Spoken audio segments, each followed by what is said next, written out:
देवर्षि नारद एक बार भगवान कृष्ण के पास द्वारिका पहुंचे।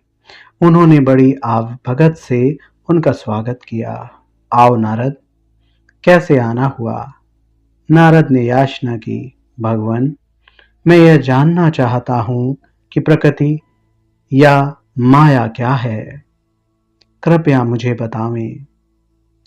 भगवान ने अत्यंत कृपा कर उन्हें बताया।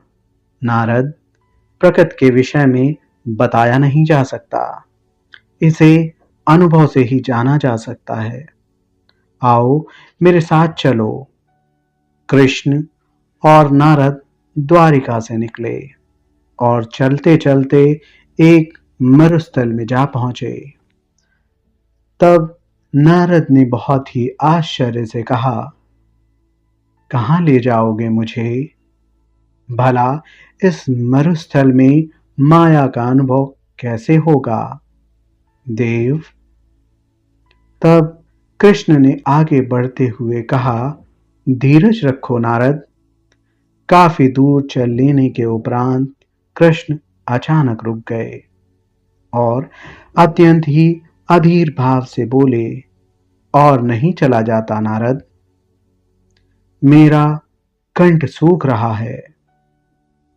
अपना जल पात्र उनकी ओर बढ़ाते हुए उन्होंने आग्रह किया, यह लो और कहीं से इसमें जल ले आओ। तब नारद ने उन्हें सांत्वना दी, घबराओ मत कृष्ण, मैं अभी जल लेकर आता हूं। नारद जल की खोज में निकल पड़े। दूर कहीं उन्हें एक बस्ती दिखाई दी। संभवतः यही माया का स्थूल रूप था। आश्चर्यचकित होकर उन्होंने कहा, आहा, कुआं! एक सुंदर स्त्री जो युवा थी कुएं पर अपनी गगरी भर रही थी। उसका मन चकित हो गया। आहा, क्या देवी जैसा रूप है इसका। खोए खोए से तुरंत ही उसकी ओर दोनों हाथ बढ़ा दिए।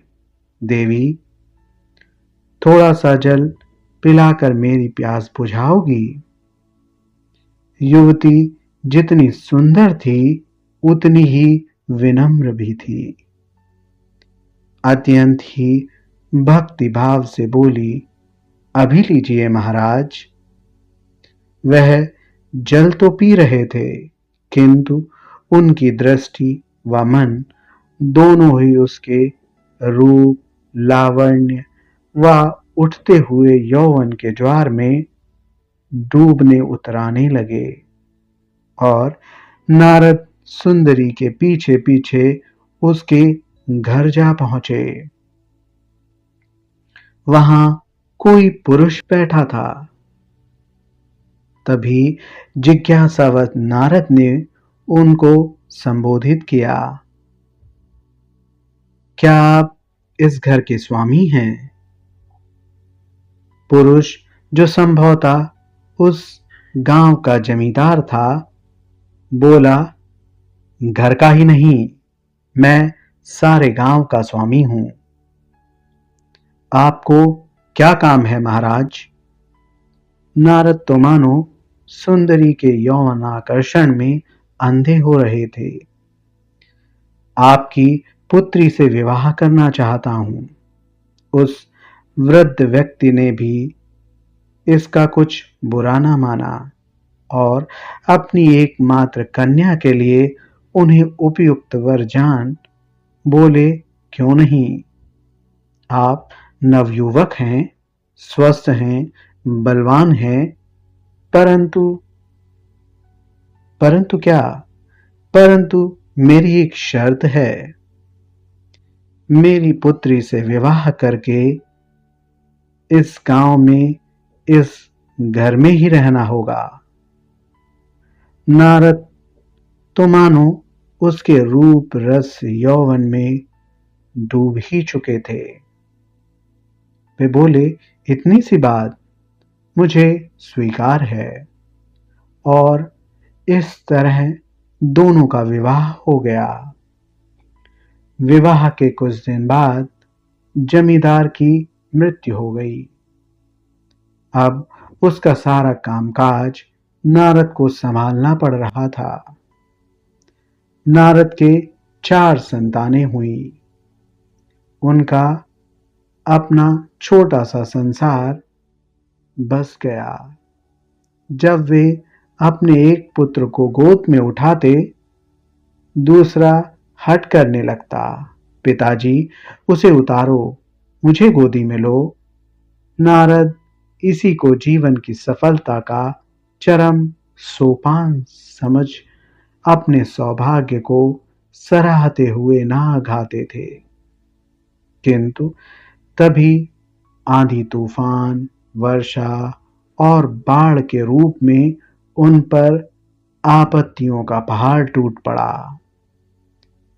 बच्चे भय से चिल्लाए, पिताजी, पिताजी।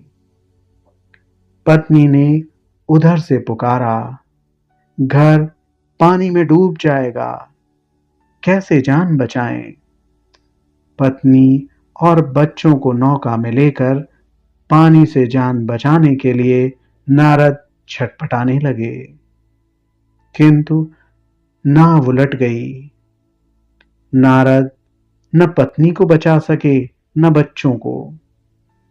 एक बच्चा पुनः सहायता के लिए चिल्लाया, पिताजी। वे उसे झूठी सांत्वना देते हुए पुकारते, कहां हो तुम? घबराओ मत, मैं आ रहा हूं। डूबती पत्नी की गोद से दूसरा बच्चा चिल्लाया, पिताजी। बुरा हाल था नारद का। एक बड़ी सी नहर ने नारद को किनारे ला पटका। वे किनारे पर पड़े कराहते और आत्मग्लानि के भाव से विलाप कर रहे थे। पत्नी गई, बच्चे गए, अब मैं अकेला जीकर क्या करूंगा? तभी उन्हें सुनाई दिया, नारद, मैं प्यासा हूं, जल लाए। यह वाणी कृष्ण की थी। नारद ने घूम कर देखा, कृष्ण सामने खड़े थे। दौड़कर लिपट गए, कृष्ण, मेरी पत्नी, मेरे बच्चे, उन्हें फिर जीवित कर दो। तब कृष्ण ने उन्हें सावधान किया, नारद, किस भ्रम में हो? न कोई पत्नी थी न कोई बच्चे, वह सब माया थी। नारद को चेतना हुई। उन्हें कृष्ण के उस पुरुष रूप का दर्शन हुआ जो अपनी भ्रकुटी विलास से प्रकृति को नचाते हैं। वे गिड़गिड़ाए, प्रभु, मुझे ज्ञान देकर आपने मेरा बड़ा उपकार किया है। आपने प्रकृति और पुरुष दोनों के साक्षात दर्शन करा दिए। वस्तुतः जीवन ही स्वयं माया है। उससे छुटकारा पाना बड़ा कठिन है। परमात्मा की सब पर कृपा हो देव, तभी मनुष्य प्रकृति पर विजय प्राप्त कर सकता है। तभी आपको जान सकता है, अपने आप को पहचान सकता है। इस प्रकार जो मनुष्य पुरुष और प्रकृति तत्व को अपने समग्र गुण सहित जानता है, वह सब प्रकार से व्यवहार करता हुआ भी जन्म नहीं लेता, अर्थात पुनर्जन्म को प्राप्त नहीं होता है। यूं कहने को तो यह कहानी थी, किंतु आजीवन इस कृष्ण की व्याख्या की जा सकती है। वास्तव में हम सभी की नारद जैसी ही दशा है। भोगों की कामना और कामना की सिद्धि से सुख की प्राप्ति, यही भ्रम भटकाए रहता है। किंतु यह कभी संभव नहीं।